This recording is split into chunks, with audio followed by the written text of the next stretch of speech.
the art, in particular with seniors that I've been working with.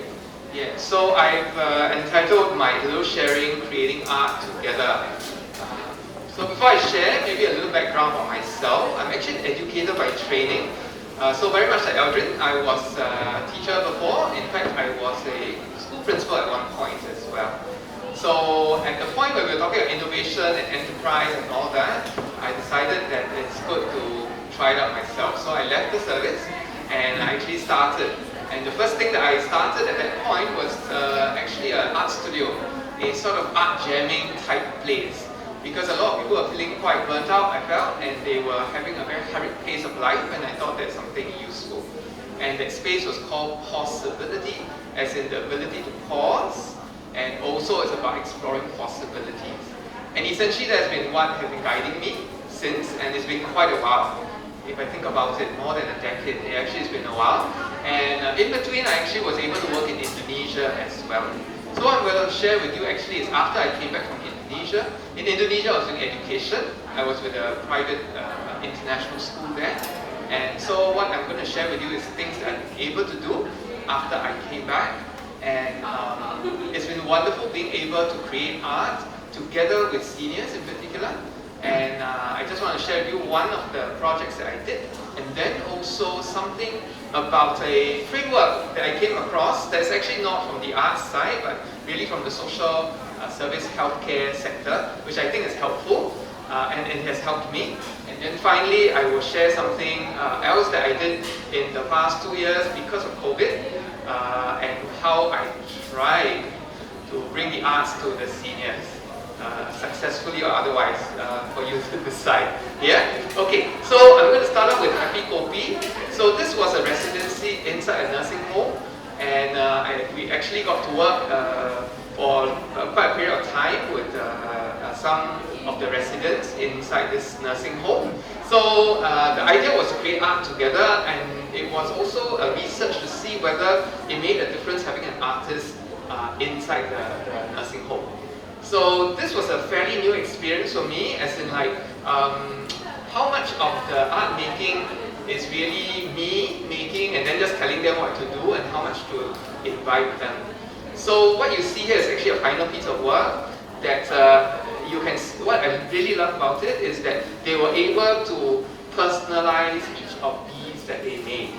Yeah. So starting from the face and all that, they decided on the hairstyle. And it was very cute when they started giving names to the what they had made, and they made the background as well and all that. Yeah. So after this is done, actually, what then I also always try to bring in a piece of technology to enhance the art making. So it's a blended sort of thing. And what we did was we actually got them in their groups. They made 2 each. Of the puppets as such, then they decide which of them will go into this scene. They arrange, we take a photograph, and actually invited them to record their voices as if they were the characters. No rehearsals, very spontaneous, we just did it. And it was quite funny that we did it in like 3 different groups, and in each group, one of them started to sing. Yeah, quite spontaneously. So you'll see in the next video an example of how this interactive thing works. Happy Kopi!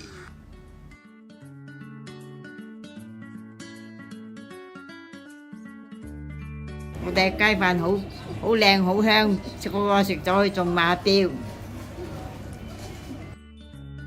Hello, Joseph. We want to eat chicken rice near the store.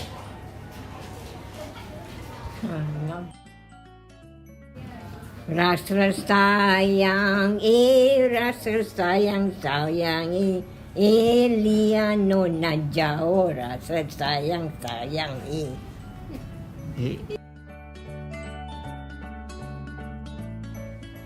Thank you and bye-bye. So anyway, that was really fun. I just got them to imagine if you were the character, what would you say? And that's all that we did. And then we kind of rehearsed one time, and then we recorded that. And then they listened, liked it, they kept it. If not, we did it again. And that was that. So that was my first experience, I mean in a big way, creating together with the seniors. right? And before this, actually, I was already interested because we've been talking about the graying population for a long time. And of course, one of the issues about dementia. So I've been reading up and then joining whatever seminars there was. And that's where I came across this person-centered care. I'm not sure how many are familiar with this.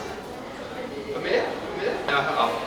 Okay, so within the care sector, actually they use this framework called person-centered care, where it's not just about, yeah, this is what you need, I give it to you, yeah? They decide this important that they think about the person and honor their choices. So it's developing and monitoring care to make sure it meets their needs and not just the needs of the caregiver. And that was important. So it's a very simple framework, but I think it helped. And so some things that you could consider when we are doing it this way would be asking questions like finding out their individual preferences, sharing in the goal setting and decision making, right? And then active listening, open-ended question and reflective conversations. The last part is a bit difficult actually, even, as an artist, involvement of friends and family, right? Except at the end, if they were able to see what came out, that was really nice. But yeah, so those were some of the things that helped me. Yeah, so I came across this framework before, and it didn't occur to me that I would apply in this situation, but when I was doing the art thing, it really helped me in the approach. That it wasn't just about me making the art, yeah? So with that, I will move on to the last part, which is this other thing that I did during the COVID period called Silver Good. Although I didn't quite apply person-centered care, and then you understand why. So what happened was that even the senior activity centers had to be closed, right, in the early stages of COVID. And then also on Facebook, we have a lot of artists saying, oh, our gigs are cancelled, what are we going to do and all that. So it just occurred to me to put the two together, see whether there's any way in which the artists might want to just spend their time and then try out digital presentations of sorts. So I asked a few artist friends of mine, and they all said, yeah, let's go ahead and do it. And so I was quite ambitious. I wanted to run almost like a TV channel.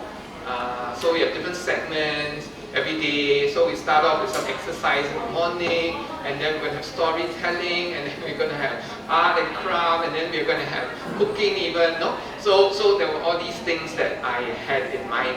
But the problem was filling up the timetable, as such the schedule. And we tried it out for 2 weeks, the first 2 weeks. And I was still filling up the schedule as the week progressed, but it was great fun. So you see, okay, so it's on Facebook. So it's actually Facebook Live. And we wanted it live because it's more forgiving. You can make mistakes, it doesn't have to be very polished, and you don't even have to be an artist actually. As long as you're willing to sing a song, you want to share something, you can. Actually, what was very nice is that we managed to get a lot of music therapists in and all that. And we recorded those videos and put them on YouTube as well.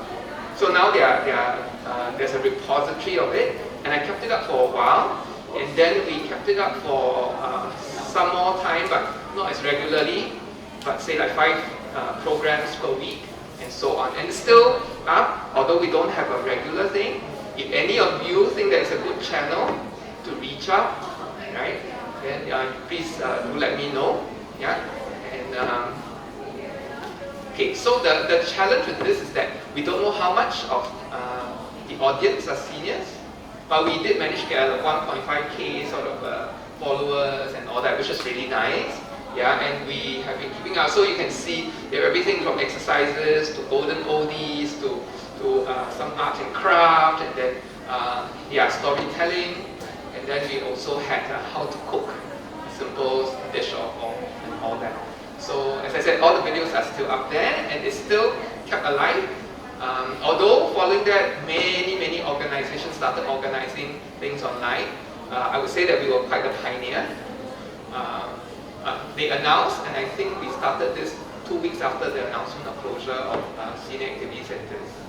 Yeah, so this was quite fun, and it was really creating art, but this time with other artists together, and this is fun. So, and it was meant to help the seniors who were stuck at home. and nothing else to do. Yeah?